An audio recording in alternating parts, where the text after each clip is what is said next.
J'appelle le professeur Kaniki Chamala de la faculté polytechnique pour nous spécifier à propos des laboratoires sur l'eau, le sol et le sous-sol et l'air. Chère assistance, tout protocole observé, dans les 5 minutes, je vais essayer d'ajouter juste un petit mot sur ce que monsieur le recteur a dit tout à l'heure, parce que vraiment il a peint le tableau élogieux de l'université de Lubumbashi.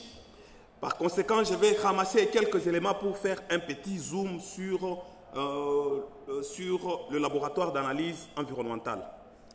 Si vous avez bien suivi dans son discours, il a dit que ce laboratoire avait 3 missions, la recherche, la formation et l'expertise. Et nous sommes très contents, très satisfaits parce que l'université de Lubumbashi rayonne déjà à travers ces 3 missions. Les images qui ont été projetées tout à l'heure étaient suffisamment éloquentes. Je vais seulement ajouter que nous avons 3 axes majeurs de recherche. Le premier axe, c'est le développement des techniques de caractérisation des matières et des milieux. Comme vous voyez dans tous les discours que nous avons ici, il faut produire des chiffres qui sont irrévocables. Et pour produire ces chiffres, il faut aller dans les laboratoires pour procéder aux analyses. Effectivement, c'est ce que nous faisons. Nous analysons les matières. Quand vous regardez là devant, nous avons des roches qui se retrouvent un peu partout en RDC. On a dit que la RDC est un scandale géologique. Il faudrait connaître ce que ces roches renferment. Et particulièrement à cette période de la transition énergétique, on s'intéresse notamment au lithium. Et il ne faudrait pas qu'on attende que l'extérieur nous apporte ces résultats. Donc, notre laboratoire est capable d'analyser tous ces matériaux. Le laboratoire développe un second axe de recherche qui est l'éco-conception. Ça, c'est un concept qui est encore nouveau, qui porte sur l'intégration ou la prise en compte de l'aspect environnemental dans la phase même de la conception d'un projet. Quand vous regardez la plupart des projets, c'est au moment où on les développe qu'on tente maintenant de corriger leur impact sur l'environnement. Nous, au niveau du laboratoire, nous faisons de la recherche pour déjà intégrer ces aspects à la phase de la conception. Et enfin, le développement des techniques environnementales de réhabilitation des milieux. Et ça, nous sommes très satisfaits parce que nous avons un nombre important de doctorants de l'université de Kinshasa qui viennent à Lubumbashi pour notamment faire leurs travaux d'analyse. Ils viennent notamment passer des périodes de stage au sein de ce laboratoire.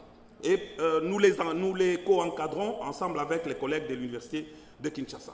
Quelques publications, donc grâce à cela, comme vous savez, il y a quelques années, l'université de Lubumbashi a été pratiquement la seule du pays à apparaître sur le ranking des universités africaines. C'est notamment grâce à l'abondance des publications, ces publications qui ont été entre autres portées par l'existence de ces laboratoires.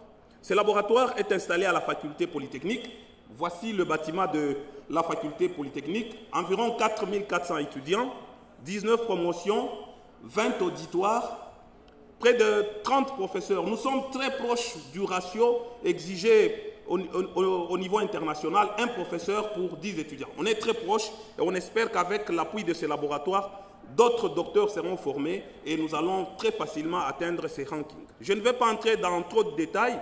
Nous analysons les eaux, les liquides volatiles, les extractants au niveau de l'industrie. Nous analysons les sols, les matières minérales, les déchets, les tissus végétaux, animaux et humains. S'il vous plaît, nous les analysons dans ce laboratoire. Et ce qui nous rend encore leader au niveau régional, c'est que nous analysons l'air. Nous avons exporté l'expertise de ces laboratoires au-delà même des frontières de la RDC, notamment dans cette particularité de faire la caractérisation de l'air.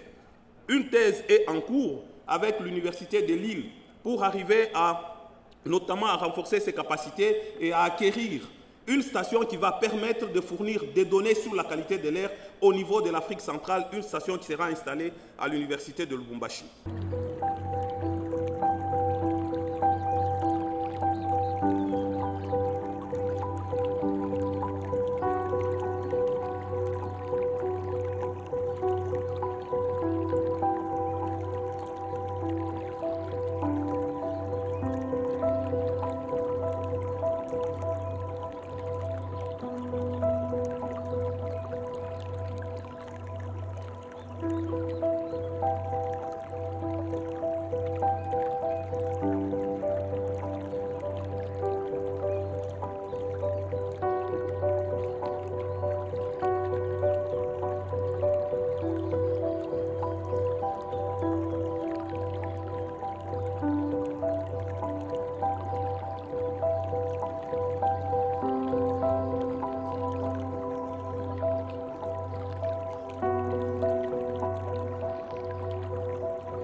Quelques photos des équipements, je ne vais pas vraiment les commenter.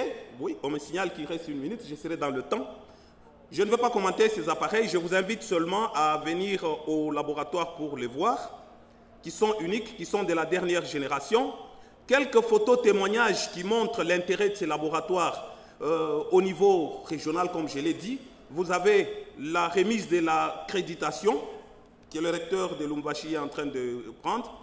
Vous avez toutes les personnalités, beaucoup d'autorités qui font leur déplacement à Lubumbashi pour venir visiter ces laboratoires.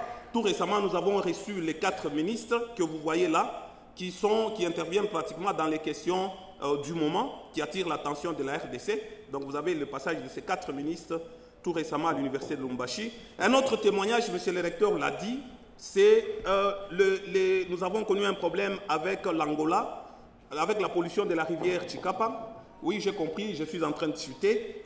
Là, c'est un témoignage, une photo qui montre la réception de ces échantillons. Ces échantillons ont été caractérisés dans le laboratoire de l'université de Lubumbashi et c'est ce qui nous a permis de nous mettre autour d'une table avec la délégation angolaise tout en détenant une certitude scientifique. Au niveau régional, vous pouvez avoir encore ces photos-là qui montrent une bonne délégation de la francophonie, de l'AUF, qui, avec le recteur, sont venus visiter encore ces laboratoires. Et bien d'autres témoignages, il ne reste plus qu'à vous remercier pour...